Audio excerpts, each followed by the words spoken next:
ਸਤਨਾਮ ਧੰਨ ਵਾਹਿਗੁਰੂ ਸਾਹਿਬ ਜੀਓ। बेगमपुरा शहर को नाओ, दुखन दोह नहीं तह ठाओ। ना तसवीस खिराज न माल, खौफ न खता न तरस जवाल।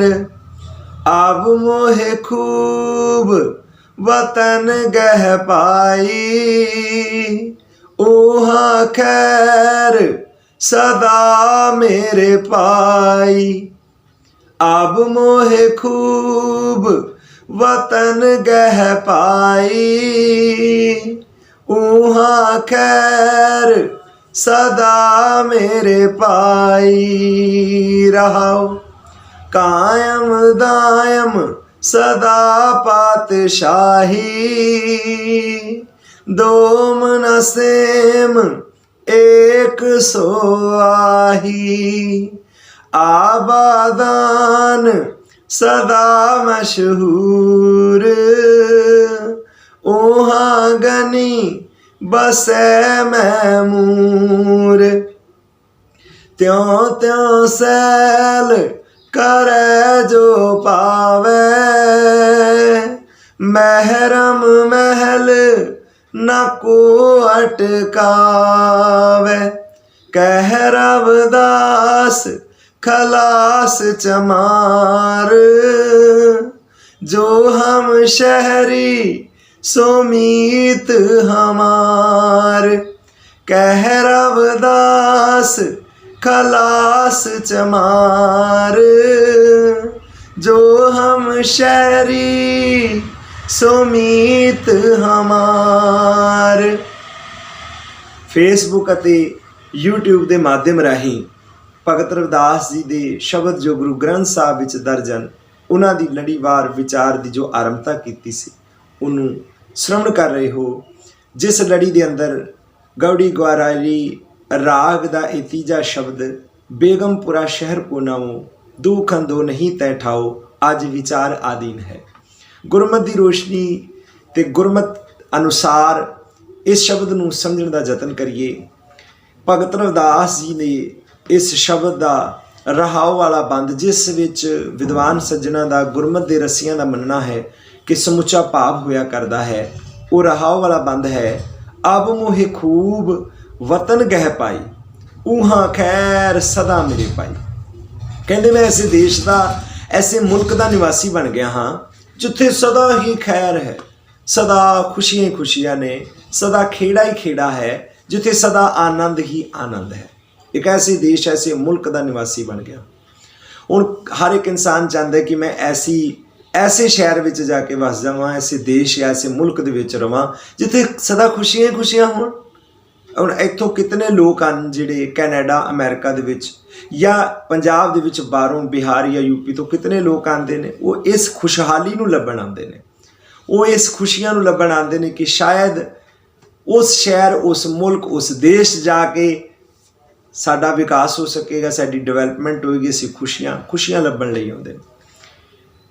ਜਦੋਂ ਇਸ ਧਰਤੀ ਦੇ ਉੱਤੇ ਕੋਈ ਕੋਨਾ ਇਸ ਤਰ੍ਹਾਂ ਦਾ ਨਹੀਂ ਰਿਹਾ ਜਿੱਥੇ ਇਨਸਾਨ ਨੇ धर्म के नाम के उत्ते, समाज के नाम के उत्ते, सियासत राजनीति के नाम के उत्ते कड़ी ना घोली होवे, इनू बर्बाद ना किया होवे, इंसान की इंसानियत तो नीचे डिग के उन्होंने दूषित ना किया होवे। जदों धरती के किसी कोने ते इस तरह की कोई थां ना होवे ते फिर मनोकल्प स्वर्ग ते नरक बनाए गए, फिर मन के अंदर बहिश्त ते दोजक ईजाद किए गए, फिर हैवन ते हैल का कंसैप्ट आया कि इत्थे नहीं तो अगां कोई है जगह जिथे सदा खुशी खुशी होवेगी, खेड़ा ही खेड़ा होवेगा। भगत रविदास जी ने सब तो पहला तो उस वहम भरम का नाश किया जिस दे विच मनोकल्पनित तौर के उत्ते स्वर्ग नरक हैवन हैल्थ ते बहिश्त दोजक इस्लाम क्रिश्चियनिटी ते सनातन मत तिन्ना वड्डे धर्मां दे अंदर ये मनोकाल्पित स्वर्ग ते नरक दियां कहानियां मिलदियां हैं, उहदा विस्तार मिलता है। तो उत्थे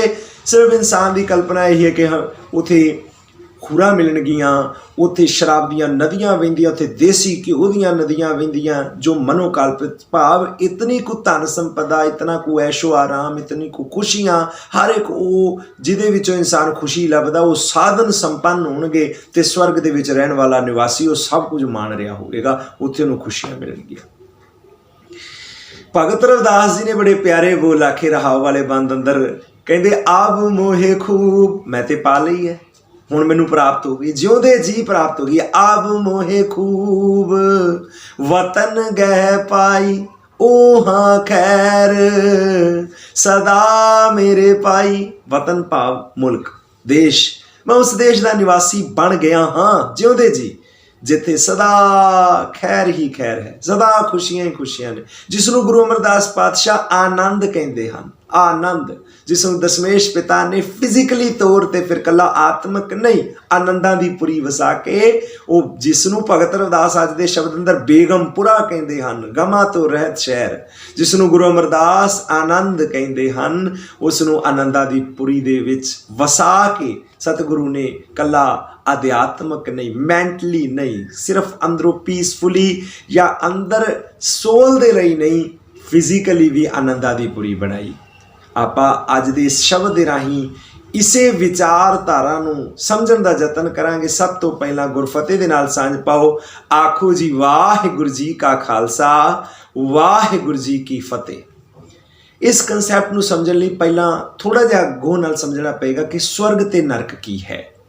ਜਿਵੇਂ ਕਿ ਮੈਂ ਗੱਲ ਕੀਤੀ ਹੈ ਪਹਿਲਾਂ ਵੀ ਭੂਮਿਕਾ ਦੇ ਅੰਦਰ ਕਿ ਸਵਰਗ ਭਾਵ ਜਿੱਥੇ ਖੁਸ਼ੀਆਂ ਹੀ ਖੁਸ਼ੀਆਂ ਨੇ, ਹਰ ਉਹ ਧਨ ਸੰਪਦਾ, ਉਹ ਸਾਧਨ, ਉਹ ਵਿਧਾਨ ਜਿਸ ਦੇ ਰਾਹੀਂ ਖੁਸ਼ੀ ਮਾਣੀ ਜਾ ਸਕਦੀ ਹੈ, ਇਨਸਾਨ ਇੱਥੇ ਨਹੀਂ ਮਾਣ ਸਕਿਆ, ਮਨੋਕਲਪਨਾ ਦੇ ਵਿੱਚ ਅਗਾਂਹ ਕੀਤਾ ਹੈ।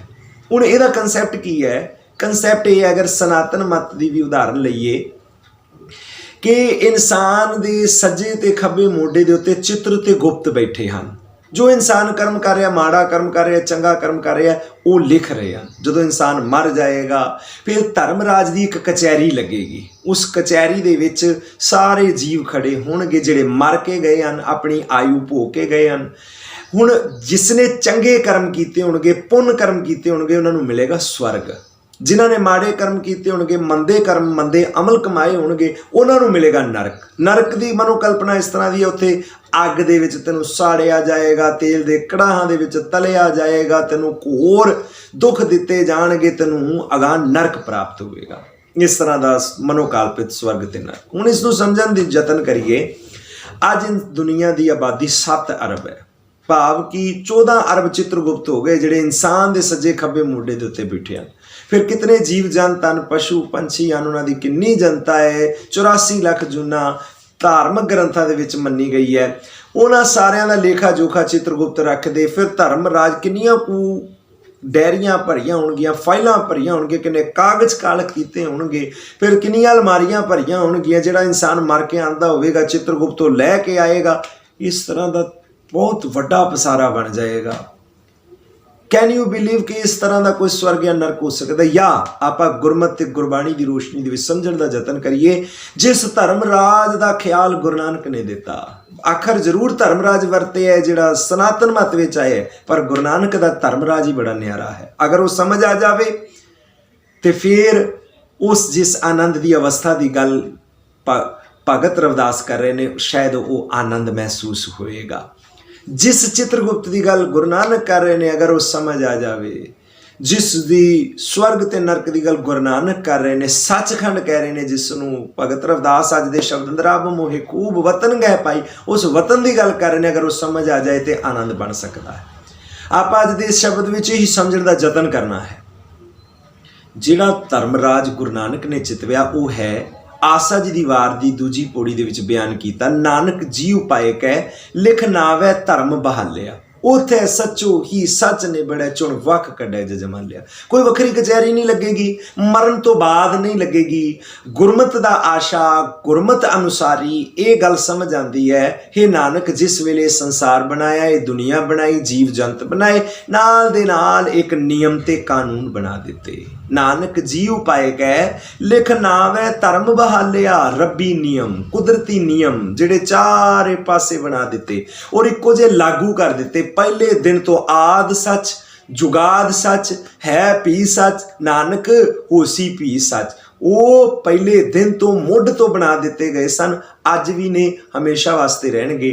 उन्हां अनुसार सारा संसार चल रहा है। फिर इत्थे जिहड़ा माड़ा कर्म करदा है उन्होंने कोई एक उम्र भोग के जाने तो बाद इंतजार नहीं करना पैंदा। अगले जन्म विच उन्होंने दुख मिलेगा, सुख मिलेगा, स्वर्ग मिलेगा, नरक मिलेगा, इस गल का इंतजार नहीं करना पैंदा। गुरमत दा आशा ते कहंदा एह कर लै तां ओह कर पाए। कर कहंदे ने हथ, इस हथ करेगा उस हथ तेनू नाल दे नाल ही, माड़ा कर्म करेगा इस हथ उस हथ तेनू सजा मिलेगी, इस हथ चंगा कर्म करेगा उस हथ तेनू उहदा फल मिलेगा। इसे धरती ते विच होएगा क्योंकि वो धर्मराज आप खुदा ही है, रब ही है जिहड़ा घट घट विच वसिया है, रमिया होया है, जिहड़ा तेरे पल पल की खबर रख रहा है। उहदे CCTV कैमरे हर जगह ने, उहदी अख हर जगह दे उत्ते है।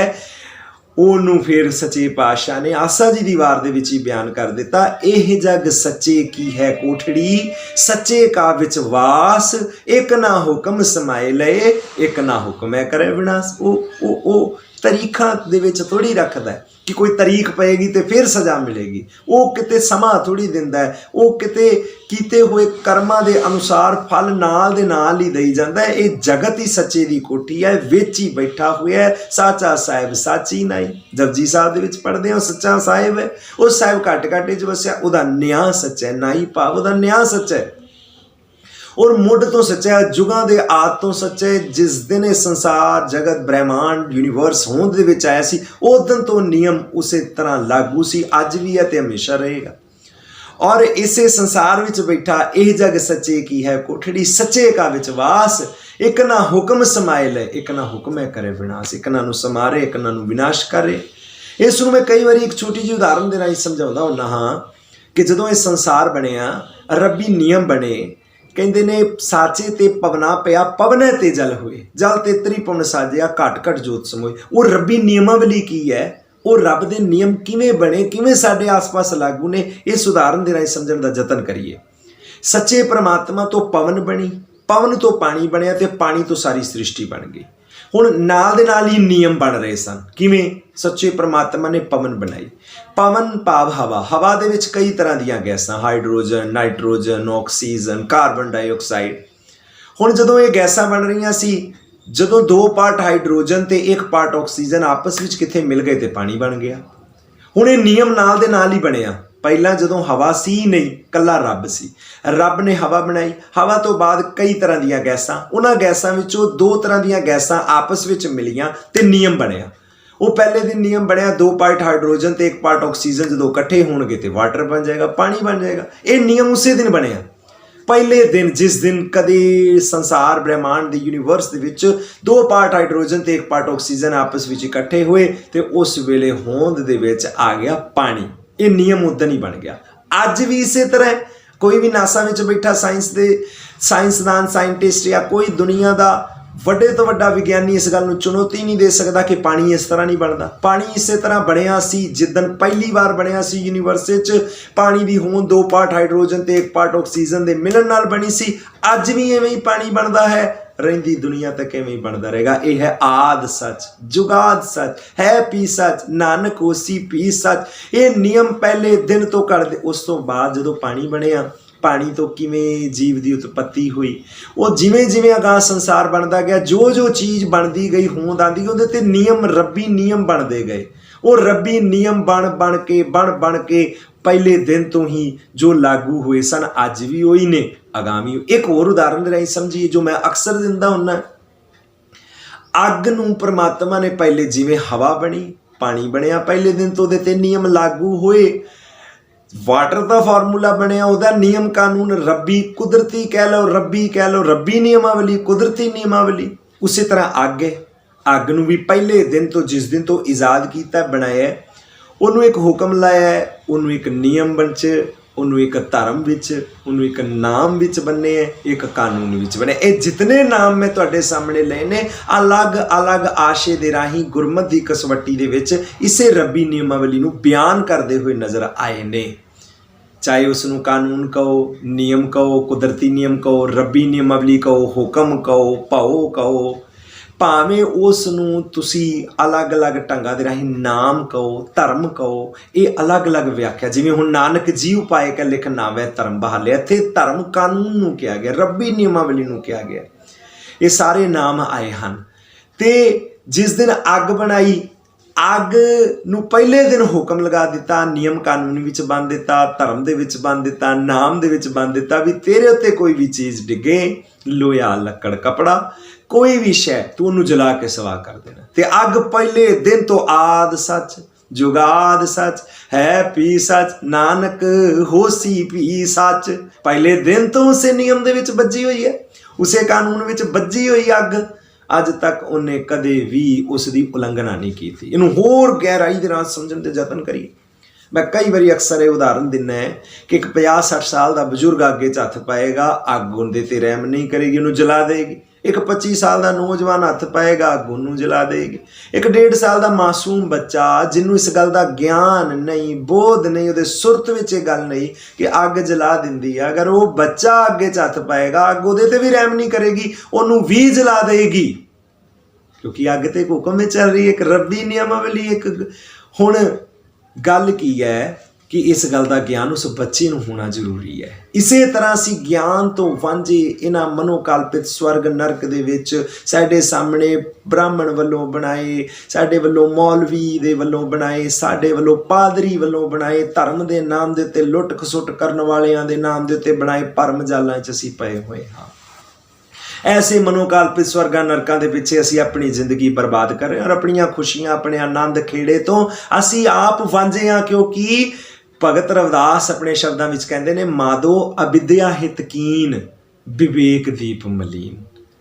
ਅਵਿਦਿਆ ਹਿਤਕੀਨ, ਅਵਿਦਿਆ ਕਹਿੰਦੇ ਨੇ ਇਲਿਟਰੇਸੀ, ਅਵਿਦਿਆ ਕਹਿੰਦੇ ਨੇ ਨੌਲੇਜ ਨਾ ਹੋਣਾ, ਲੈਕ ਆਫ ਨੌਲੇਜ, ਉਸ ਗੱਲ ਦਾ ਗਿਆਨ ਨਾ ਹੋਣਾ।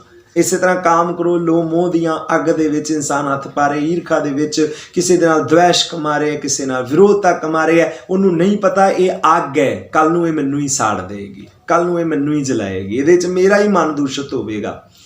ਔਰ ਉਸੇ ਦੇ ਵਿੱਚ ਕਲਪ ਰਿਹਾ, ਉਹਦੇ ਵਿੱਚ ਹੀ ਕ੍ਰੋਧ ਹੈ, ਉਹਦੇ ਵਿੱਚ ਹੀ ਲੋਭ ਹੈ, ਹੰਕਾਰ ਹੈ, ਮੋਹ ਇਕੱਤਰ ਕਰ ਰਿਹਾ, ਇਕੱਠਾ ਕਰ ਰਿਹਾ, ਲੈ ਕੇ ਇੱਥੋਂ ਸੂਈ ਜਿੰਨੀ ਚੀਜ਼ ਕਿਸੇ ਨੇ ਨਹੀਂ ਜਾਣੀ, ਪਰ ਉਹਦੇ ਵਿੱਚ ਦੁਸ਼ਵਾਰੀਆਂ ਕਮਾ ਰਿਹਾ, ਬਦਖੋਈਆਂ ਕਮਾ ਰਿਹਾ, ਕਿਸੇ ਨੂੰ ਲੁੱਟ ਪੁੱਟ ਕਰ ਰਿਹਾ, ਕਿਸੇ ਨੂੰ ਧੋਖਾ ਦੇ ਰਿਹਾ, ਕਿਸੇ ਨਾਲ ਗੱਦਾਰੀ ਕਰ ਰਿਹਾ। ਇਹ ਸਭ ਕਰਮ ਕਰ ਰਿਹਾ ਹੈ ਜਦੋਂ ਦੇ ਕੋਲ ਸੱਚਾ ਗਿਆਨ ਆ ਜਾਂਦਾ ਹੈ, ਜਿਹਦੇ ਕੋਲ ਇਹ ਵਿਵੇਕ ਬੁੱਧੀ ਆ ਜਾਂਦੀ, ਫਿਰ ਉਸ ਮੁਲਕ ਦਾ ਨਿਵਾਸੀ ਬਣ ਜਾਂਦਾ ਹੈ ਜਿਸ ਦੀ ਗੱਲ ਭਗਤ ਰਵਿਦਾਸ ਕਰ ਰਹੇ ਨੇ, ਜਿਹਨੂੰ ਇਹ ਰੱਬੀ ਨਿਯਮਾਵਲੀ ਸਮਝ ਆ ਜਾਂਦੀ ਹੈ, ਨਿਯਮ ਕਾਨੂੰਨ ਸਮਝ ਆ ਜਾਂਦੇ ਨੇ। ਔਰ ਫਿਰ ਉਹ ਨਿਯਮ ਕਾਨੂੰਨ ਸਮਝਾਉਣ ਤੋਂ ਬਾਅਦ ਉਹਦੇ ਵਿੱਚ ਹੱਥ ਨਹੀਂ ਪਾਉਂਦਾ ਕਿ ਉਹ ਮੈਨੂੰ ਜਲਾ ਦੇ, ਉਹ ਅਗਨੀ ਸਮਝਦਾ, ਫਿਰ ਉਹਦੇ ਵਿੱਚ ਹੱਥ ਨਹੀਂ ਪਾਉਂਦਾ ਤੇ ਬਚ ਜਾਂਦਾ ਹੈ। ਇਸੇ ਦੀ ਵਿਆਖਿਆ ਕਰਦੇ ਫਿਰ ਗੁਰੂ ਅਮਰਦਾਸ ਪਾਤਸ਼ਾਹ ਕਹਿੰਦੇ ਨੇ, ਆਨੰਦ ਪਿਆ ਮੇਰੀ ਮਾਏ ਸਤਿਗੁਰੂ ਮੈਂ ਪਾਇਆ। ਸਤਿਗੁਰੂ ਕੀ ਹੈ? ਸ਼ਬਦ। ਸ਼ਬਦ ਕੀ ਹੈ? ਵਿੱਚ ਗਿਆਨ, ਉਹਦੇ ਵਿੱਚ ਉਪਦੇਸ਼, ਉਹਦੇ ਵਿੱਚ ਸਿੱਖਿਆ, ਜਿਹੜੀ ਵਿਵੇਕ ਬੁੱਧੀ ਮਿਲ ਰਹੀ ਹੈ। ਕਹੋ ਕਬੀਰ ਮੈਂ ਸੋ ਗੁਰ ਪਾਇਆ ਜਾ ਕਾ ਨਾਉ ਵਿਵੇਕੋ, ਮੈਂ ਉਹ ਗੁਰੂ ਪਾਇਆ। ਗੁਰੂ ਕੀ ਹੈ? ਬਾਣੀ। ਗੁਰੂ ਹੈ ਬਾਣੀ। ਕਬੀਰ ਦੀ ਨਜ਼ਰ ਦੇ ਵਿੱਚ ਵਿਵੇਕ ਬੁੱਧੀ ਬਾਣੀ ਹੈ, ਗੁਰੂ ਹੈ। ਗੁਰੂ ਨਾਨਕ ਦੀ ਨਜ਼ਰ ਵਿੱਚ, ਗੁਰੂ ਅਰਜਨ ਦੀ ਨਜ਼ਰ ਦੇ ਵਿੱਚ ਬਾਣੀ ਗੁਰੂ ਹੈ, ਗਿਆਨ ਗੁਰੂ ਹੈ, ਉਪਦੇਸ਼ ਗੁਰੂ ਹੈ, ਸਿੱਖਿਆ ਗੁਰੂ ਹੈ। ਜਦੋਂ ਇਹ ਮਿਲ ਜਾਂਦੀ ਹੈ, ਇਹ ਰੱਬੀ ਨਿਯਮ ਸਮਝ ਆਉਣ ਲੱਗਦੇ ਨੇ, ਕਾਨੂੰਨ ਸਮਝ ਆਉਣ ਲੱਗਦਾ ਹੈ, ਇਨਸਾਨੀਅਤ ਸਮਝ ਆਉਣ ਲੱਗਦੀ, ਇਨਸਾਨੀ ਗੁਣਾਂ ਨੂੰ ਇਨਸਾਨ ਇਖਤਿਆਰ ਕਰਦਾ ਹੈ ਤੇ ਫਿਰ ਨਿਵਾਸੀ ਬਣ ਜਾਂਦਾ ਹੈ। ਆਬ ਮੋਹੇ ਖੂਬ ਵਤਨ ਗਹਿ ਪਾਈ ਉਹ ਹਾਂ ਖੈਰ ਸਦਾ ਮੇਰੇ ਪਾਈ। ਹੁਣ ਉਹਨੂੰ ਮਨੋਕਲਪਿਤ ਸਵਰਗ ਤੇ ਨਰਕ ਦਾ ਇੰਤਜ਼ਾਰ ਕਰਨ ਦੀ ਲੋੜ ਨਹੀਂ। ਜਿਵੇਂ ਭਗਤ ਰਵਿਦਾਸ ਆਪਣੇ ਸ਼ਬਦਾਂ ਦੇ ਵਿੱਚ ਕਹਿੰਦੇ ਨੇ, ਹਉ ਬਣਜਾਰੋ ਰਾਮ ਕੋ ਸਹਿਜ ਕਰੋ ਬਾਪਾਰ, ਮੈਂ ਰਾਮ ਨਾਮ ਧਨ ਲਾਦਿਆ ਬਿਖ ਲਾਦੀ ਸੰਸਾਰ, ਉਰਵਾਰ ਪਾਰ ਕੇ ਦਾਨੀਆਂ ਲਿਖ ਲੇਹੋ ਆਲ ਪਤਾਲ, ਮੋਹੇ ਜਮ ਡੰਡ ਨਾ ਲੱਗ ਗਈ ਤਜੀਲੇ ਸਰਬ ਜੰਜਾਲ। ਮੈਨੂੰ ਕੀ ਜਮਾਂ ਦੇ ਡੰਡ ਲੱਗਣਗੇ, ਮੈਨੂੰ ਕੀ ਸਵਰਗ ਤੇ ਨਰਕ ਦੇ ਲੇਖੇ ਜੋਖੇ ਦਾ ਡਰ ਹੋਵੇ। ਉਰਵਾਰ ਪਾਰ ਕੇ ਦਾਨੀਆਂ, ਇਸ ਉਰਲੇ ਬੰਨੇ ਤੇ ਪਾਰਲੇ ਬੰਨੇ ਦੇ ਮਾਲਕਾ, ਲਿਖ ਲਾ ਜਿਹੜਾ ਲੇਖਾ ਜੋਖਾ ਤੇ ਧਰਮਰਾਜ ਤੇ ਚਿਤਰਗੁਪਤ ਨੇ ਲਿਖਣਾ। ਮੈਨੂੰ ਇਸ ਗੱਲ ਦਾ ਕੌਨਫੀਡੈਂਸ ਹੈ, ਵਿਸ਼ਵਾਸ ਹੈ ਕਿ ਮੈਂ ਕੁਝ ਮਾੜਾ ਕੀਤਾ ਹੀ ਨਹੀਂ। ਤੇ ਫਿਰ ਮੈਨੂੰ ਜਮਾਂ ਦੀ ਮਾਰ ਕਿਉਂ ਸਹਿਣੀ ਪਏਗੀ? ਕਿਉਂਕਿ ਮੈਂ ਰਾਮ ਦੇ ਨਾਮ ਦੇ ਧਨ ਦਾ ਵਪਾਰ ਇਕੱਠਾ ਕੀਤਾ ਹੈ, ਮੈਂ ਉਹ ਰੱਬੀ ਨਿਯਮਾਂ ਨੂੰ ਫੋਲੋ ਕੀਤਾ ਹੈ, ਮੈਂ ਉਹ ਇਨਸਾਨੀ ਗੁਣਾਂ ਨੂੰ ਇਖਤਿਆਰ ਕੀਤਾ ਹੈ, ਮੈਂ ਉਸ ਵਤਨ ਦਾ ਨਿਵਾਸੀ ਬਣ ਗਿਆ ਜਿੱਥੇ ਅੱਜ ਹੀ ਆਨੰਦ ਹੀ ਆਨੰਦ ਬਣ ਗਿਆ। ਮੈਨੂੰ ਇਹਨਾਂ ਦਾ ਡਰ ਨਹੀਂ, ਕਿਉਂਕਿ ਮੈਂ ਜਾਣਦਾ ਹਾਂ ਕਿ ਮੈਨੂੰ ਇਹ ਭੋਗਣਾ ਨਹੀਂ ਪਏਗਾ। ਸੋ ਇਹ ਸਾਰਾ ਕੰਸੈਪਟ ਉਸ ਆਤਮਿਕ ਅਵਸਥਾ ਦੀ ਗੱਲ ਕਰਦਾ ਹੈ ਜਿਹੜਾ ਰੱਬੀ ਨਿਯਮਾਵਲੀ ਨੂੰ, ਰੱਬੀ ਗੁਣਾਂ ਨੂੰ ਸਮਝ ਕੇ, ਮਨੋਕਾਲਪਿਤ ਸਵਰਗਾਂ ਨਰਕਾਂ ਤੋਂ ਬਚ ਕੇ, ਵਹਿਮਾਂ ਭਰਮਾਂ ਨੂੰ ਛੱਡ ਕੇ ਇੱਕ ਐਸੀ ਆਤਮਿਕ ਅਵਸਥਾ ਦਾ ਨਿਵਾਸੀ ਬਣ ਜਾਂਦਾ ਜਿੱਥੇ ਸਤਿਗੁਰੂ ਤੋਂ ਉਹ ਗਿਆਨ ਪ੍ਰਾਪਤ ਕਰਕੇ ਉਹਦੀਆਂ ਅੱਖਾਂ ਖੁੱਲ ਜਾਂਦੀਆਂ ਨੇ, ਉਹਦੀ ਅੱਖਾਂ ਦੇ ਸਾਹਮਣੇ ਆਇਆ ਭਰਮ ਜਾਲ ਦਾ ਪਰਦਾ ਹਟ ਜਾਂਦਾ ਹੈ। ਜਿਵੇਂ ਮੈਂ ਇੱਕ ਉਦਾਹਰਨ ਕਈ ਵਾਰੀ ਦਿੰਦਾ ਹੁੰਦਾ ਹੈ ਕਿ ਅੱਖ ਦੇ ਸਾਹਮਣੇ ਇੱਕ ਤਿਨਕਾ ਮਾਤਰ, ਕਿਨਕਾ ਜਾਂ ਤਿਨਕਾ ਮਾਤਰ ਆ ਜਾਵੇ ਤੇ ਸਾਹਮਣੇ ਦਿਸਣਾ ਧੁੰਦਲਾ ਹੋ ਜਾਂਦਾ ਹੈ। ਇੱਕ ਨਿੱਕੇ ਜਿਹੇ ਤਿਨਕੇ ਦੀ ਕੀ ਔਕਾਤ ਹੈ? ਇੰਨਾ ਵੱਡਾ ਇਨਸਾਨ ਜਿਹਨੇ ਪਾਣੀ ਨੂੰ, ਅੱਗ ਨੂੰ ਆਪਣੇ ਅਨੁਸਾਰ ਚਲਾ ਲਿਆ, ਕੁਦਰਤ ਨੂੰ ਆਪਣੇ ਅਨੁਸਾਰ ਵਰਤ ਰਿਹਾ, ਸਾਰੇ ਸੰਸਾਰ ਨੂੰ ਰੱਬ ਦੀ ਬਣਾਈ ਹਰ ਚੀਜ਼ ਨੂੰ ਆਪਣੇ ਅਨੁਸਾਰ ਵਰਤ ਰਿਹਾ। ਉਸ ਇਨਸਾਨ ਦੀ ਅੱਖ ਦੇ ਵਿੱਚ ਜਿਹਨੇ ਸਾਰੀ ਦੁਨੀਆ ਨੂੰ ਆਪਣੇ ਅੱਗੇ ਲਾਇਆ ਹੋਇਆ ਹੈ, ਉਸ ਦੀ ਅੱਖ ਦੇ ਅੱਗੇ ਇੱਕ ਨਿੱਕਾ ਜਿਹਾ ਕਿਨਕਾ ਮਾਤਰ ਤਿਨਕਾ ਵੀ ਅੱਜ ਇਹਨੂੰ ਧੁੰਦਲਾ ਦਿਸਣ ਲੱਗ ਪੈਂਦਾ। ਵਹਿਮ ਭਰਮ ਬਿਲਕੁਲ ਇਸੇ ਤਰ੍ਹਾਂ ਦੇ ਨੇ, ਭਾਵੇਂ ਛੋਟਾ ਵਹਿਮ ਹੋਵੇ ਭਾਵੇਂ ਵੱਡਾ ਵਹਿਮ ਹੋਵੇ, ਸਵਰਗ ਦੇ ਨਾਮ ਤੇ ਪਾਇਆ ਹੋਵੇ ਨਰਕ ਦੇ ਨਾਮ ਤੇ ਪਾਇਆ ਹੋਵੇ, ਵਹਿਮ ਭਰਮ ਹੀ ਹੁੰਦੇ ਨੇ। ਉਹ ਛੋਟਾ ਵੱਡਾ ਨਹੀਂ ਹੋਇਆ ਕਰਦਾ, ਅੱਖ ਦੀ ਰੋਸ਼ਨੀ ਨੂੰ ਖਤਮ ਕਰਕੇ ਧੁੰਦਲਾ ਦਿਸਣ ਲਾ ਦਿੰਦਾ। ਇਸ ਤਰ੍ਹਾਂ ਜੀਵਨ ਵਿੱਚ ਵੀ, ਜ਼ਿੰਦਗੀ ਵਿੱਚ ਵੀ ਧੁੰਦਲਾ ਦਿਸਣ ਲੱਗ ਜਾਂਦਾ। ਸਾਹਮਣੇ ਨਜ਼ਰ ਨਹੀਂ ਆਉਂਦੀ ਮੰਜ਼ਿਲ, ਸਾਹਮਣੇ ਨਜ਼ਰ ਨਹੀਂ ਆਉਂਦੀ, ਦਿਸ਼ਾ ਵਿਹੀਨ ਹੋ ਜਾਂਦਾ ਇਨਸਾਨ, ਔਰ ਉਸ ਦਿਸ਼ਾ ਵਿਹੀਨ ਦੇ ਵਿੱਚ ਫਿਰ ਕਰਮ ਵੀ ਉਹੋ ਜਿਹੇ ਕਰਦਾ, ਫਿਰ ਫਲ ਵੀ ਉਹੋ ਜਿਹੇ ਪਾਉਂਦਾ ਹੈ। ਸੋ ਭਗਤ ਰਵਿਦਾਸ ਨੇ ਆਖਿਆ, ਅਬ ਮੋਹੇ ਖੂਬ ਵਤਨ ਗਹਿ ਪਾਈ, ਊਹਾਂ ਖੈਰ ਸਦਾ ਮੇਰੇ ਪਾਈ। ਉੱਥੇ ਸਦਾ ਹੀ ਖੈਰ ਹੈ, ਆਨੰਦ ਹੀ ਆਨੰਦ ਹੈ। ਫਿਰ ਉਹਦੀ ਵਿਆਖਿਆ ਕਰਦੇ ਨੇ ਪਹਿਲੇ ਬੰਦ ਅੰਦਰ, ਜਦੋਂ ਐਸੀ ਅਵਸਥਾ ਦਾ ਇਨਸਾਨ ਮਾਲਕ ਬਣ ਜੇ ਤੇ ਹੁੰਦਾ ਕੀ ਹੈ? ਕਹਿੰਦੇ ਹੁੰਦਾ ਹੈ ਬੇਗਮਪੁਰਾ ਸ਼ਹਿਰ ਕੋ ਨਾਮ। ਕਹਿੰਦੇ ਗਮਾਂ ਤੋਂ ਰਹਿਤ ਸ਼ਹਿਰ ਦਾ ਨਿਵਾਸੀ ਬਣ ਜਾਂਦਾ ਹੈ। ਬੇਗਮਪੁਰਾ ਸ਼ਹਿਰ ਕੋ ਨਾਮ, ਦੁੱਖ ਅੰਦੋ, ਉੱਥੇ ਦੁੱਖ ਨਹੀਂ, ਕਿਸੇ ਸਮੇਂ ਵੀ ਕਿਸੇ ਨੂੰ ਉਸ ਤਰ੍ਹਾਂ ਦਾ ਦੁੱਖ ਨਹੀਂ ਲੱਗਦਾ। ਹੁਣ ਇਹ ਦੁੱਖ ਦੀ ਵਿਆਖਿਆ ਬੜੀ ਪਿਆਰੀ ਹੈ ਗੁਰੂ ਨਾਨਕ ਦੀ, ਭਗਤ ਰਵਿਦਾਸ ਦੀ। ਦੁੱਖ ਤੇ ਦੁੱਖ ਹੈ, ਹਰ ਇੱਕ ਦੀ ਜ਼ਿੰਦਗੀ 'ਚ ਆ ਰਹੇ ਵੱਡੇ ਵੱਡੇ ਰਿਸ਼ੀ ਮੁਨੀ, ਵੱਡੇ ਵੱਡੇ ਦੇਵਤੇ ਗੰਧਰਵ, ਵੱਡੇ ਵੱਡੇ ਰਾਜੇ ਮਹਾਰਾਜੇ, ਤਿਨਾਂ ਕੋਲ ਧਨ ਸੰਪਦਾ ਬੜੀ ਸੀ, ਉਹਨਾਂ ਦੇ ਜੀਵਨ ਵਿੱਚ ਦੁੱਖ ਆਏ। ਪਰ ਦੁੱਖ ਨੂੰ ਸਮਝਣ ਦਾ ਤਰੀਕਾ ਹੀ ਅਗਰ ਬਦਲ ਜਾਵੇ, ਸੱਚਾ ਸਤਿਗੁਰੂ ਮਿਲ ਜਾਏ, ਕਿਉਂਕਿ ਆਨੰਦ ਪਿਆ ਮੇਰੀ ਮਾਏ ਸਤਿਗੁਰੂ ਮੈਂ ਪਾਇਆ, ਆਨੰਦ ਬਣ ਗਿਆ ਨਾ, ਸਤਿਗੁਰੂ ਪਾਇਆ। ਕਿਉਂਕਿ ਸਤਿਗੁਰੂ ਨੇ ਦੁੱਖ ਨੂੰ ਵੀ ਸਮਝਣ ਦਾ ਢੰਗ ਬਦਲ ਦਿੱਤਾ। ਉਹਨੇ ਕੀ ਬਣਾ ਦਿੱਤਾ? ਕਹਿੰਦੇ ਕੇਤਿਆਂ ਦੁੱਖ ਭੂਖ ਸਦ ਮਾਰ, ਇਹ ਪੀ ਦਾਤ ਤੇਰੀ ਦਾਤਾਰ। ਦੁੱਖ ਨੂੰ ਸਮਝਣ ਦਾ ਕੰਸੈਪਟ ਹੀ ਬਦਲਤਾ ਸਤਿਗੁਰੂ ਨੇ, ਆਨੰਦ ਬਣਾ ਦਿੱਤਾ। ਲੋਕ ਦੁੱਖਾਂ ਤੋਂ ਭੱਜਦੇ ਵਹਿਮਾਂ 'ਚ ਪੈਂਦੇ ਸਨ, ਦੁੱਖਾਂ ਤੋਂ ਭੱਜਦੇ ਦੇਵੀ ਦੇਵਤਾਵਾਂ ਨੂੰ ਪੂਜਦੇ ਸਨ, ਦੁੱਖਾਂ ਤੋਂ ਭੱਜਦੇ ਰੱਬ ਨੂੰ ਪੂਜ ਰਹੇ ਸਨ, ਦੁੱਖਾਂ ਤੋਂ ਭੱਜਦੇ ਡਰਦੇ ਮਾੜੇ ਕਰਮ ਕਰ ਰਹੇ ਸਨ, ਕਿਸੇ ਦੀ ਆਧੀਨਗੀ ਸਵੀਕਾਰ ਕਰ ਰਹੇ ਸਨ, ਗੁਲਾਮੀ ਕਰ ਰਹੇ ਸਨ, ਦੁੱਖਾਂ ਤੋਂ ਭੱਜਦੇ ਨਾ। ਪਰ ਉਸ ਦੁੱਖ ਨੂੰ ਹੀ ਸਮਝਣ ਦਾ ਤੇ ਦੁੱਖ ਨੂੰ ਅਪਣਾਉਣ ਦਾ, ਦੁੱਖ ਆਉਣ ਤੇ ਉਸ ਦੇ ਨਾਲ ਬਿਹੇਵ ਕਿਵੇਂ ਕਰਨਾ, ਇਹ ਕੰਸੈਪਟ ਹੀ ਬਦਲ ਕੇ ਰੱਖਤਾ ਸਤਿਗੁਰੂ ਨੇ, ਆਨੰਦ ਬਣਾ ਦਿੱਤਾ। ਕਹਿੰਦੇ ਭਾਈ ਇਹ ਦੁੱਖ ਵੀ ਦਾਤ ਬਣ ਗਿਆ। ਸਤਿਗੁਰੂ ਨੇ ਜਿਸ ਆਤਮਿਕ ਅਵਸਥਾ ਦੇ ਵਿੱਚ ਇਨਸਾਨ ਨੂੰ ਘੜ ਰਹੇ ਨੇ, ਉਸ ਸਿੱਖਿਆਰਥੀ ਨੂੰ ਘੜ ਰਹੇ ਨੇ, ਉਸ ਦੇ ਲਈ ਦੁੱਖ ਦੀ ਡੈਫੀਨੇਸ਼ਨ ਹੀ ਚੇਂਜ ਕਰਕੇ ਰੱਖ ਦਿੱਤੀ। ਕੇਤਿਆਂ ਦੁੱਖ ਭੂਖ ਸਦ ਮਾਰ, ਇਹ ਪੀ ਦਾਤ ਤੇਰੀ ਦਾਤਾਰ। ਜੇ ਤੂੰ ਮੈਨੂੰ ਭੁੱਖਿਆਂ ਰੱਖੇ, ਜੇ ਮੈਨੂੰ ਦੁੱਖ ਦੇਵੇਂ ਤੇ ਮਾਲਕ ਇਹ ਵੀ ਤੇਰੀ ਦਾਤ ਹੈ, ਕਿਉਂਕਿ ਉਸ ਵੇਲੇ ਮੈਂ ਜ਼ਿਆਦਾ ਮਿਹਨਤ ਕਰਦਾ, ਉਸ ਵੇਲੇ ਮੈਂ ਜ਼ਿਆਦਾ ਮਸ਼ੱਕਤ ਕਰਦਾ, ਮੇਰਾ ਜ਼ਿਆਦਾ ਵੱਧ ਦਿਮਾਗ ਚੱਲਦਾ ਹੈ, ਮੈਂ ਉਸ ਚੀਜ਼ 'ਚੋਂ ਨਿਕਲਣਾ ਚਾਹੁੰਦਾ ਵਾਂ, ਮੈਂ ਬੰਦਗੀ ਕਰਦਾ, ਮੈਂ ਸਿਮਰਨ ਕਰਦਾ, ਮੈਂ ਚੰਗੇ ਰਾਸਤੇ ਵੱਲ ਤੁਰਦਾ। ਦੁੱਖ ਤੇ ਮੇਰੇ ਲਈ ਦਾਰੂ ਬਣ ਗਿਆ, ਦੁੱਖ ਤੇ ਮੇਰੇ ਲਈ ਸਗੋਂ ਦਵਾਈ ਬਣ ਗਿਆ, ਦੁੱਖ ਤੇ ਮੇਰੀ ਜ਼ਿੰਦਗੀ ਵਿੱਚ ਮੈਨੂੰ ਅਗਾਂਹ ਜਾਣ ਦੇ ਲਈ ਹੋਰ ਪ੍ਰੇਰਨਾਦਾਇਕ ਬਣ ਗਿਆ, ਦੁੱਖ ਤੇ ਮੇਰੇ ਲਈ ਦਾਤ ਬਣ ਗਿਆ। ਕਈ ਵਾਰੀ ਤੁਸੀਂ ਸੁਣਿਆ ਹੋਏਗਾ ਜਿਹੜੇ ਦੁਨੀਆ ਦੇ ਉੱਤੇ ਬੜੇ ਸਫਲ ਇਨਸਾਨ ਨੇ, ਉਹਨਾਂ ਬੜੀਆਂ ਮੁਸ਼ੱਕਤਾਂ ਮਿਹਨਤ, ਕਿਉਂਕਿ ਜਿਹੜਾ ਇਨਸਾਨ ਸਫਲ ਹੈ ਉਹਦੀ ਸਕਸੈਸ ਸਿਰਫ ਚੋਟੀ ਦੇ ਉੱਤੇ ਖੜੀ ਹੋਈ ਨਜ਼ਰ ਆਉਂਦੀ ਹੈ ਕਿ ਵੀ ਉਹ ਚੋਟੀ ਦੇ ਉੱਤੇ ਖੜਾ ਹੈ, ਪਰ ਉਸ ਚੋਟੀ ਤੋਂ ਪਹੁੰਚਣ ਵਾਸਤੇ ਉਹਨੇ ਕਿਆ ਕੁਛ ਗਵਾਇਆ ਹੈ, ਉਹਨੇ ਕਿਆ ਕੁਛ ਆਪਣੀ ਜ਼ਿੰਦਗੀ ਦੇ ਵਿੱਚ ਕੁਰਬਾਨ ਕੀਤਾ ਹੈ, ਉਹਨੇ ਕੀ ਬਰਬਾਦੀਆਂ ਸਹੀਆਂ, ਉਹ ਕਿਸੇ ਨੂੰ ਨਹੀਂ ਦਿਸਦੀਆਂ। ਉਹ ਸਿਰਫ ਉਹ ਇਨਸਾਨ ਖੁਦ ਜਾਣਦਾ ਹੈ ਜਿਹੜਾ ਉਸ ਸਫਲਤਾ ਦੀ ਚੋਟੀ ਤੇ ਪਹੁੰਚਿਆ ਹੈ।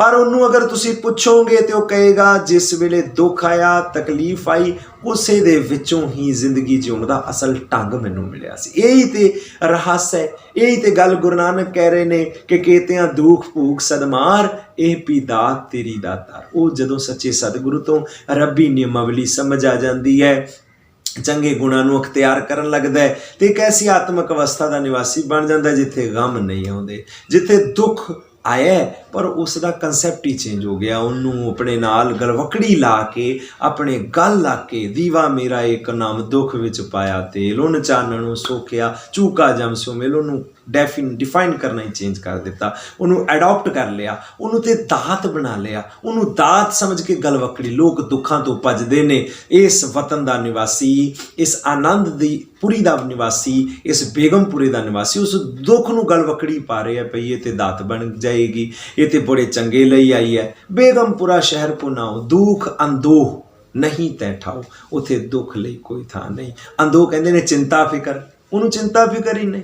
ਜਦੋਂ ਇੰਨਾ ਵੱਡਾ ਚੈਲੰਜ ਭਗਤ ਜੀ ਕਰ ਦੇਣ ਕਿ ਉਰਵਾਰ ਪਾਰ ਕੇ ਦਾਨੀਆਂ ਲਿਖ ਲੇਹੋ ਆਲ ਪਤਾਲ ਮੋਹੇ ਜਮ ਡੰਡ ਨਾ ਲਾਗਈ ਤਜੀਲੇ ਸਰਬ ਜੰਜਾਲ। ਭਗਤ ਰਵਿਦਾਸ ਕਹਿੰਦੇ ਮੈਨੂੰ ਕੋਈ ਲੇਖੇ ਜੋਖੇ ਦੀ ਪਰਵਾਹ ਹੀ ਨਹੀਂ, ਨਾਨਕ ਕਹਿ ਦਰ ਕਾਗਜ਼ ਪਾਰੇ ਜਬ ਨਾਨਕ ਲੇਖਾ ਸਮਝਾ। ਜਦੋਂ ਮੈਨੂੰ ਇਹ ਰੱਬੀ ਨਿਯਮਾਵਲੀ ਸਮਝ ਆਈ, ਜਦੋਂ ਮੈਨੂੰ ਇਹ ਗੁਣ ਕੁਦਰਤ ਦੇ ਸਮਝ ਆਏ, ਮੈਂ ਤੇ ਦੋਨੇ ਕਾਗਜ਼ ਹੀ ਫਾੜ ਕੇ ਸੁੱਟ ਦਿੱਤੇ ਨੇ ਧਰਮਰਾਜ ਦੇ। ਆ ਪਏ ਨੇ, ਮੈਨੂੰ ਕੋਈ ਪਰਵਾਹ ਨਹੀਂ, ਮੈਨੂੰ ਕੋਈ ਕਿਸੇ ਗੱਲ ਦੀ ਚਿੰਤਾ। ਉਹਨੂੰ ਫਿਰ ਚਿੰਤਾ ਫਿਕਰ ਕਿੱਥੇ ਰਹੇਗੀ। ਇਸ ਵਤਨ ਦੇ ਨਿਵਾਸੀ ਲਈ ਦੁੱਖ ਅੰਦੋਹ, ਅੰਦੋਹ ਭਾਵ ਚਿੰਤਾ ਫਿਕਰ, ਨਾ ਦੁੱਖ ਨਾ ਚਿੰਤਾ ਫਿਕਰ ਨਹੀਂ ਤੈ ਠਾਓ।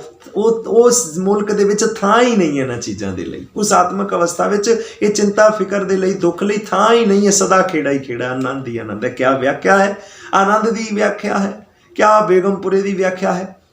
ਦੁੱਖ ਅੰਦੋਹ ਨਹੀਂ ਤੈ ਠਾਓ, ਨਾ ਤਸਵੀਸ ਖਿਰਾਜ ਨਾ ਮਾਲ। ਤਸਵੀਸ ਕਹਿੰਦੇ ਨੇ ਸੋਚ ਤੇ ਘਬਰਾਹਟ। ਘਬਰਾਹਟ ਹੁੰਦੀ ਹੈ, ਅੰਦਰੋਂ ਘਬਰਾ ਪੈਂਦਾ ਹੈ, ਕੱਲ ਕੀ ਹੋਏਗਾ, ਮੇਰਾ ਕੱਲ ਕਿਵੇਂ ਦਾ ਹੋਏਗਾ, ਮੇਰੇ ਬੱਚਿਆਂ ਦਾ ਕੱਲ ਕਿਵੇਂ ਦਾ ਹੋਏਗਾ। ਕਹਿੰਦੇ ਨਾ ਤਸਵੀਸ ਖਿਰਾਜ ਕਹਿੰਦੇ ਨੇ ਟੈਕਸ ਦੇਣਾ, ਕਰ ਲਗਾਉਣਾ, ਮਾਮਲਾ ਦੇਣਾ। ਵਾਧੂ ਦੇ ਟੈਕਸ ਲਗਾਏ ਜਾਂਦੇ ਸੀ। ਨਾ ਤਸਵੀਸ ਖਿਰਾਜ ਨਾ ਮਾਲ ਖੌਫ ਨਾ ਖਤਾ ਨਾ ਤਰਸ ਜਵਾਲ। ਕਹਿੰਦੇ ਭਾਈ ਉਹਨੂੰ ਸੋਚ ਤੇ ਘਬਰਾਹਟ ਨਹੀਂ, ਕਿਉਂਕਿ ਉਹਨੂੰ ਰੱਬਾ ਨਿਯਮਾਵਲੀ ਸਮਝ ਆ ਗਈ ਹੈ। ਰੱਬੀ ਨਿਯਮਾਵਲੀ ਤੇ ਕੁਦਰਤ ਦੇ ਨਿਯਮ ਤੇ ਭਰੋਸਾ ਹੋ ਗਿਆ। ਇਹ ਗਿਆਨ ਜਿਹਦੇ ਕੋਲ ਜਾਈ ਜਾਏਗਾ ਉਹ ਨਹੀਂ ਫੇਲ ਹੁੰਦਾ, ਉਹਨੂੰ ਘਬਰਾਉਣ ਦੀ ਲੋੜ ਨਹੀਂ। ਉਹ ਸੰਸਾਰ ਦੇ ਵਿੱਚ ਤੁਰਿਆ ਜਾਏਗਾ। ਘਬਰਾਹਟ ਕਦੇ ਉਹਦੇ ਮਨ ਦੇ ਵਿੱਚ ਨਹੀਂ ਆਏਗੀ, ਕਦੇ ਮਨ ਦੇ ਅੰਦਰ ਉਹਨੂੰ ਤੋਖਲਾ ਪੈਦਾ ਨਹੀਂ ਹੋਏਗਾ। ਜਿਹੜੇ ਪੁਰਾਤਨ ਸਿੱਖ ਜੰਗਲਾਂ ਦੇ ਵਿੱਚ ਦਰਵੇਸ਼ ਹੋਏ, ਉਹਨਾਂ ਕੋਲੇ ਰੱਬੀ ਬੇਗਮਪੁਰੇ ਦੀ ਅਵਸਥਾ ਸੀ, ਤਾਂ ਹੀ ਕਰਕੇ ਉਹਨਾਂ ਡਿਫਾਈਨ ਚੇਂਜ ਕਰ ਦਿੱਤਾ। ਭੁੱਜੇ ਹੋਏ ਛੋਲੇ ਖਾਣੇ ਤੇ ਕਹਿਣਾ ਕਿ ਸਿੰਘਾਂ ਤੇ ਬਦਾਮ ਚੱਬੇ ਹਨ। ਉਹਨਾਂ ਨੇ ਚੜ੍ਹਦੀ ਕਲਾ ਦੇ ਬੋਲੇ ਬਣਾ ਦਿੱਤੇ।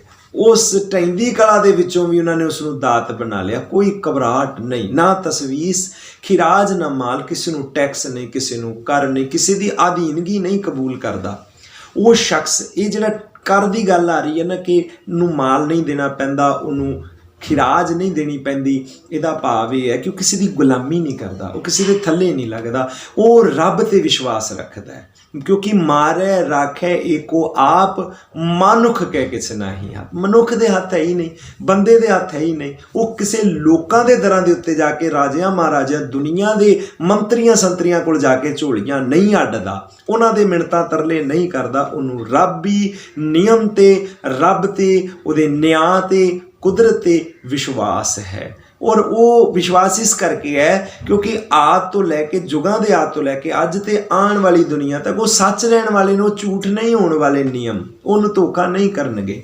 ਸੱਚੇ ਪਾਤਸ਼ਾਹ ਮਹਾਰਾਜ ਨੇ ਇਸ ਦੀ ਵਿਆਖਿਆ ਕੀਤੀ, ਨਾ ਤਸਵੀਸ ਖਿਰਾਜ ਨਾ ਮਾਲ ਖੌਫ ਨਾ ਖਤਾ ਨਾ ਤਰਸ ਜਵਾਲ। ਉੱਥੇ ਕਿਸੇ ਨੂੰ ਕਿਸੇ ਤੋਂ ਡਰ ਨਹੀਂ, ਖੌਫ ਨਹੀਂ, ਖਤਾ ਨਹੀਂ ਭਾਵ ਪਾਪ ਨਹੀਂ, ਦੋਸ਼ ਨਹੀਂ। ਖੌਫ ਨਾ ਖਤਾ ਨਾ ਤਰਸ ਜਵਾਲ। ਫਿਰ ਅਗਲੇ ਬੰਦ ਵਿੱਚ ਵਿਆਖਿਆ ਕਰਦੇ ਨੇ ਇੱਕ ਐਸੀ ਅਵਸਥਾ ਕਾਇਮ ਦਾਇਮ ਸਦਾ ਪਾਤਸ਼ਾਹੀ, ਉਹਦੀ ਪਾਤਸ਼ਾਹੀ ਸਦਾ ਕਾਇਮ ਰਹਿਣ ਵਾਲੀ ਹੈ।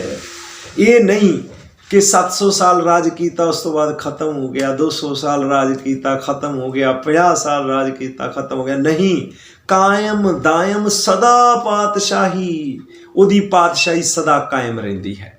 सदा सी सदा है सदा रहेगी। जो इस अवस्था का मालक हो गया, हुण कबीर संसार तो चले गए ने पर उन्हें जिहड़ी पातशाही मानी है, भगत रविदास संसार तो चले गए पर उस आत्मक अवस्था की जिहड़ी उन्हें पातशाही मानी है वो कायम सी, कायम है, कायम रहेगी। कायम दायम सदा पातशाही ये सिख नूं भी वरती है, सिख नूं भी पातशाही बख्शी है पातशाह। और जो जो इस अवस्था का, इन्हां गुणां दा, इन्हां रब्बी नियमावली का फॉलोवर बन जाएगा, रब का फॉलोवर बन जाएगा, कुदरत का फॉलोवर बन जाएगा, उहदे कोले पातशाही आ जाएगी। कायम दायम सदा पातशाही, दोम ना सेम एक सुआई। तो उत्थे कोई दूजी श्रेणी नहीं है, फर्स्ट क्लास ते सैकेंड क्लास ते ओनली फर्स्ट क्लास, सारे इक्वल ने, दे ऑल आर इक्वल्स। दोम ना सेम एक सुआई, दूजा नंबर नहीं उत्थे, इक्को नंबर है। जिथे कबीर बैठे उत्थे रविदास ने, उत्थे नानक, उत्थे गुरु अर्जन ने, इक्को ही जगह। अब तो जाए चढ़े सिंहासन, मिले है सारंग पानी, राम कबीरा एक पए हैं, कोई ना सके पछानी। उत्थे सारे एक हो जाते ने, दोम ना सेम एक सुहाई। फिर कहते आबादान सदा मशहूर, वो घुग वसदा शहर हमेशा आबाद है, उन्होंने कोई बर्बाद नहीं कर सकता। आबादान सदा मशहूर, उहां गनी, गनी कहते ने धनाड़, धनी लोग, बस है मैमूर, मैमूर कहते ने रजे हुए, उत्थे धनवान लोग वसदे ने, धनाड़ लोग वसदे ने। एक ऐसी अवस्था है, वेखो मैं इसनूं एक उदाहरण देना, गुरु नानक साहब के जीवन दे विच एक साखी आती है। जिस अवस्था की ये गल हो रही है ना, वो वाकई रजे हुए लोग होंगे ने। रज नहीं आता तो सहस खट्टे लख कोट तावे, हज़ारां आ गए, लखां दे पिछे दौड़ लग जाती, लखां तो बाद करोड़ां दे, वो कदे वंड के भी नहीं, वो कदे दान भी नहीं कर सकते, इकट्ठा ही करन ते जोर लग्या होया है। ये जिहड़ी पातशाही आ जाए ना, इत्थे झुग्गी वाले कोल भी आ सकती है, जिहदे कोल आनंद की अवस्था आ जाए। एक दिन सिद्धा ने सवाल किया गुरु नानक पातशाह नूं, सतगुरु नानक पातशाह महाराज नूं कहंदे ने, जी तुसीं कहंदे हो वंड के छको, वंड के छको, एक ऐसा रब्बी नियम है, पर जे किसी को कुछ होवे ही ना तो किवें वंड के छक सकता है। गुरु नानक पातशाह महाराज नूं एक चौल का दाना, इतिहास कहंदे एक चावल का दाना लिया के दिता, कहंदे साडे कोल ते आ चावल का ही दाना है, हुण इहनूं वंड के विखाओ। तो गुरु नानक पातशाह महाराज ने कहा, जिहड़ा ये जिसकी गल भगत रविदास अज कर रहे ना, कायम दायम सदा पातशाही, दोम ना सेम एक सुआई, आबादान सदा मशहूर, वहां गनी बसै मैमूर, उत्थे धनवान लोग वसदे ने, रजे हुए लोग वसदे ने। हुण रजे हुए लोगों की निशानी की है? गुरु नानक पातशाह कहते सिद्धो, नीयत होनी चाहिए, नीयत ते चौल का दाना भी वंडिया जा सकता, वंड के छकिया जा सकता। सिद्ध कहते सिद्ध करके विखाओ, क्योंकि सिद्ध तां मनदे जो सिद्ध किया जा सके। तो गुरु नानक पातशाह ने कहा भाई मरदाने नूं, मरदाने जा जा लैके आ दोहरा ते सलोतर लैके आ, एक पानी की बाल्टी भर लिया, पानी का टब भर लिया, वो भर लिया। सच्चे पातशाह ने चौल का दाना रखा दोहरे दे विच ते सलोतर दे नाल उहनूं रगड़ दिता ते पानी की बाल्टी उहदे विच लुद्ध के गुरुदेव पिता महाराज ने कहा आ लो ये चौल का दाना हुण ये पूरी बाल्टी दे विच समा गया, चौलों के दाने वाली बाल्टी हो गई है, आओ ये पानी आपां राले रल के छकीए। इहदा भाव ये सी कि नीयत होनी चाहिए है, झुग्गी वाला भी वंड के छक सकता है, नीयत होनी चाहिए है, चौल का दाना भी वंडिया जा सकता है, जिसनों कह रहे हैं आबादान सदा मशहूर, उस मुल्क के निवासी, उस आनंद की अवस्था के निवासी, उस सच्चे सतगुरु के फॉलोवर्स, गुरु के फॉलोवर्स, बाणी के फॉलोवर्स, उस आध्यात्मिक मंडल दे विच विचरण वाले वो लोग जिन्हां दी उदाहरण 35 महापुरुष हैं, इन्हां दे फॉलोवर सदा रजे रहिंदे ने, उहां गनी वो धनवान ने, बसै मैमूर सदा रजे हुए ने। अगले पासे फिर बचन लिखे आखिरले स्टैंजे दे विच, आखिर दे बंद दे विच कहंदे आबादान सदा मशहूर, उहां गनी बसै मैमूर, त्यों त्यों सैल करे जो पावे। जिवें दा मना मन आंदा ना उवें विचरदे ने, उन्हां नूं कोई अपनी मर्जी मुताबक नहीं, त्यों त्यों सैल करे जो पावे, महरम महल ना को अटकावे। ते ओ रब दे महल नूं जाण वाले रस्ते तो वाकफ ने, ते कदे भी उन्हां दा राह कोई नहीं अटका सकदा। वो जिथे तुरे जांदे ने उन्हें सफलता उन्हां दे कदम चुमदी है। जिन्होंने ये रब्बी नियमावली समझ आ जाती है, उसनूं फॉलो करते हुए दुनिया दे विच अगे निकलते हैं, उन्होंने कोई राज अटका नहीं सकता, महर महल ना को अटकावे। ते आखिर विच कह देता कह रविदास खलास चमार, जो हम शहरी सो मीत हमार। इन्हां सारियां तसवीस खिराज माल तो, ये दुख अंदोह तो, ये रब्बी नियमां दे राही जदों मैं इन्हां सारियां तो निजात पा लिया ते मैं खालस हो गया। कह रविदास खलास चमार, ਜੋ ਹਮ ਸ਼ਹਿਰੀ ਸੋ ਮੀਤਮਾ। ਇਸ ਤਰ੍ਹਾਂ ਦੀ ਅਵਸਥਾ ਦਾ ਜਿਹੜਾ ਮਾਲਕ ਬਣੇਗਾ ਉਹ ਮੇਰੇ ਸ਼ਹਿਰ ਦਾ ਨਿਵਾਸੀ ਬਣ ਜਾਵੇਗਾ। ਸੋ ਗੁਰਮੁਖ ਪਿਆਰਿਓ, ਇਹ ਉਸ ਆਤਮਿਕ ਅਵਸਥਾ ਦੇ ਖੇੜੇ ਦੀ ਗੱਲ ਹੈ। ਫਿਰ ਇਸ ਨੂੰ ਜਦੋਂ ਪ੍ਰੈਕਟੀਕਲ ਰੂਪ ਦੇ ਵਿੱਚ ਕਿਸੇ ਜਗ੍ਹਾ ਤੇ ਲਾਗੂ ਕੀਤਾ ਗਿਆ, ਉਹ ਆਨੰਦਾਂ ਦੀ ਪੁਰੀ ਬਣੀ। ਔਰ ਇਸ ਆਨੰਦ ਦੀ ਅਵਸਥਾ ਦਾ ਸਭ ਤੋਂ ਵੱਡਾ ਮਾਲਕ ਆਨੰਦਾਂ ਦੀ ਪੁਰੀ ਦਾ ਮਾਲਕ ਬਣਿਆ, ਜਿਹਦੀ ਜ਼ਿੰਦਗੀ ਦੇ ਵਿੱਚ ਇਤਨੇ ਵੱਡੇ ਦੁੱਖ ਆਏ, ਤਕਲੀਫ ਆਈ, ਬੱਚੇ ਕੁਰਬਾਨ, ਮਾਤਾ ਪਿਤਾ ਕੁਰਬਾਨ, ਆਪਣਾ ਆਪ ਬਰਬਾਦ, ਪਰ ਉਸ ਦਾ ਆਨੰਦ, ਉਸ ਦਾ ਖੇੜਾ ਨਹੀਂ ਗਵਾਚਿਆ। ਇਹ ਉਸ ਦੀ ਸਭ ਤੋਂ ਵੱਡੀ ਇਸ ਸ਼ਬਦ ਦੀ ਵਿਆਖਿਆ ਦਾ ਪ੍ਰੈਕਟੀਕਲ ਰੂਪ ਗੁਰੂ ਗੋਬਿੰਦ ਸਿੰਘ ਪਾਤਸ਼ਾਹ ਦਾ ਜੀਵਨ ਹੈ। ਆਨੰਦਾਂ ਦੀ ਪੁਰੀ ਦੇ ਮਾਲਕ, ਬੇਗਮਪੁਰੇ ਤੋਂ ਆਨੰਦਾਂ ਦੀ ਪੁਰੀ, ਆਨੰਦਾਂ ਦੀ ਪੁਰੀ ਤੋਂ ਬੇਗਮਪੁਰਾ ਖਾਲਸਾ ਰਾਜ। ਇਸ ਅਵਸਥਾ ਦੀ ਗੱਲ ਇਸ ਸ਼ਹਿਰ ਦੀ ਗੱਲ ਹੈ। ਉਸ ਨੂੰ ਪ੍ਰੈਕਟੀਕਲ ਰੂਪ ਜਦੋਂ ਦਿੱਤਾ ਜਾਏਗਾ ਖਿੱਤੇ ਦੇ ਉੱਤੇ, ਉਹ ਸੋਚਦੇ ਲੋਕ ਜਦੋਂ ਇਕੱਤਰ ਹੋ ਜਾਣਗੇ ਤੇ ਫਿਰ ਇੱਕ ਐਸਾ ਸ਼ਹਿਰ ਵਸੇਗਾ। ਸੋ ਗੁਰਮੁਖ ਪਿਆਰਿਓ, ਇਤਨੀਆਂ ਬੇਨਤੀਆਂ ਕਰਦਿਆਂ, ਵਿਚਾਰਾਂ ਕਰਦਿਆਂ, ਖਿਮਾ ਦਾ ਜਾਚਕ ਹਾਂ, ਯਤਨ ਕੀਤਾ ਗੁਰਮਤਿ ਦੀ ਰੋਸ਼ਨੀ, ਗੁਰਬਾਣੀ ਦੀ ਰੋਸ਼ਨੀ ਦੇ ਵਿੱਚ, ਸ਼ਬਦ ਦੇ ਵਿੱਚੋਂ ਜ਼ਰੂਰ ਸਾਨੂੰ ਕੁਝ ਪ੍ਰਾਪਤ ਹੋਵੇਗਾ। ਜੇ ਕੋਈ ਸੁਝਾਅ ਹੋਵੇ ਤੇ ਜ਼ਰੂਰ ਤੁਸੀਂ ਕਮੈਂਟ ਦੇ ਰਾਹੀਂ ਮੈਨੂੰ ਪਹੁੰਚ ਕਰਕੇ ਦੇ ਸਕਦੇ ਹੋ। ਮੈਂ ਆਪ ਜੀ ਦੇ ਸੁਝਾਵਾਂ ਦਾ ਇੰਤਜ਼ਾਰ ਕਰਾਂਗਾ। ਗੁਰਫਤਿਹ ਦੇ ਨਾਲ ਸਾਂਝ ਪਾਓ। ਆਖੋ ਜੀ ਵਾਹਿਗੁਰੂ ਜੀ ਕਾ ਖਾਲਸਾ, ਵਾਹਿਗੁਰੂ ਜੀ ਕੀ ਫਤਿਹ।